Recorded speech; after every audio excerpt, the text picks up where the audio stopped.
natin Teka, may titisyo muna tayo. Pero bago pala natin ipakilala, ipapakita din muna natin yung mga bababait at masisipag naming PA dito. Umpisahan na natin kay Ketty! At saka syempre, ang aming makeup artist na hindi ako sure kung mabait ba talaga to, pero Pampasa! Ayan. Siya ang responsible sa bank ni Trixie. Kaya kung gusto nyo ng bank si Trixie, hanapin nyo si Mombasa. At ito na. Ito naman ang responsible sa mga magagandang outfit ni Tita Patricia. Ito ay si France Cruz. Kung bet na bet nyo rin yung mga damit ni Tita Patricia, si France po yun. Ito na talaga. Feeling inaabangan nyo talaga ito. Kasi ako inaabangan ko rin ito. So, kakamusahin naman natin dito si Tita Patricia. Hi, Michelle! So, gumagawa po kasi ako ng mansion tour. Yes, mansion tour. At ang uunahin po naming mansion ay ang mansion ng mga Ingano. Yes! Ay, diba? May lights pa. Sakto talaga. So, at ako naman, bago niya ako pinuntahan dito, nagbabasa naman ako ng script. Ready. Ready. Yes po. Kasi kailangan po nating malaman kung sino mas mayaman ng mga Ingano o mga De Leon. Gano'n? Yes! Yun po yung nagtapa. Ingano or mga De Leon. Okay. So, Michelle, gusto ko lang pong malaman. Sa dami po ng pang-aapi nyo kay Lilet dito, since close naman tayo talaga off-cam. Okay. Ano pong nafe-feel nyo pag inaapi nyo si Lilet? Personally o yung as Personally Patricia? po, personally. Personally, syempre, dahil hindi ko talaga, pagkatao, medyo nakaka-off talaga yung ganon.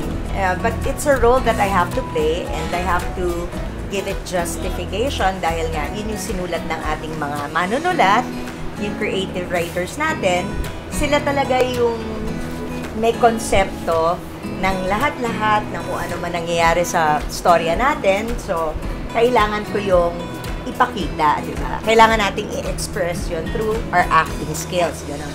So, pag ginagawa ko sa'yo, as a person, di ba gano'n?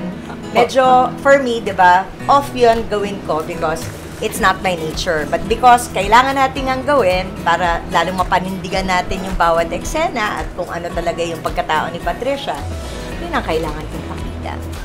So, as an actress, kailangan ko na panindigan kung ano yung nasimulan. Character, opo. So, character lang talaga, guys. Sa totoong buhay, napakabait po nito ni Michelle. Alam nyo ba, na sobrang dami kong natanggap na Christmas gift. Hindi ko pa napapost yan. Alam natin naman kasi sa mga tao, there's always black, white, and a gray area. Kaya nga lang, mahilig talaga yung mga writers natin dito sa GMA na black and white lang.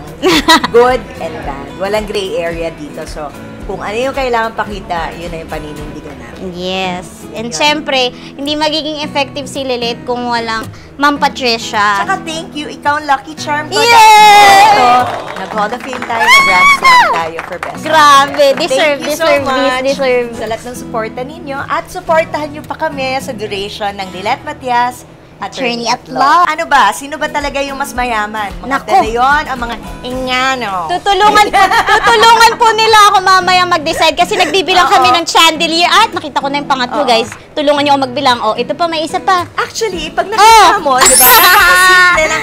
Pero may isang yaman pa ang mga Ingano. Alam mo kung sino yun? Ano po? Sino? Ayun yung nakaupo doon. Ay, hello po. Yes. Madam, kayo po talaga yung dito kayo po talaga yung nakakaalam talaga ng lahat. From the beginning, kasi kasama nyo si Lilet. Correct. Hanggang sa naging abogado na. Yes. At sobrang happy din si Ate Sheila nung naging abogado na si Lilet. Excited siya lagi. So, ano po masasabi nyo naman sa character nyo dito sa Lilet Matias? Okay na okay. Kasi balimbing ako rito eh.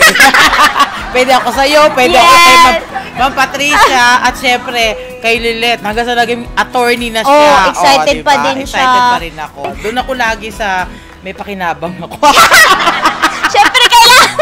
Utos-utusan ka lang dati. Ngayon, hello, attorney na. Sweet na siya kay Lilet. Syempre. Pag pumupunta siya na yung nagbubukas ng gate.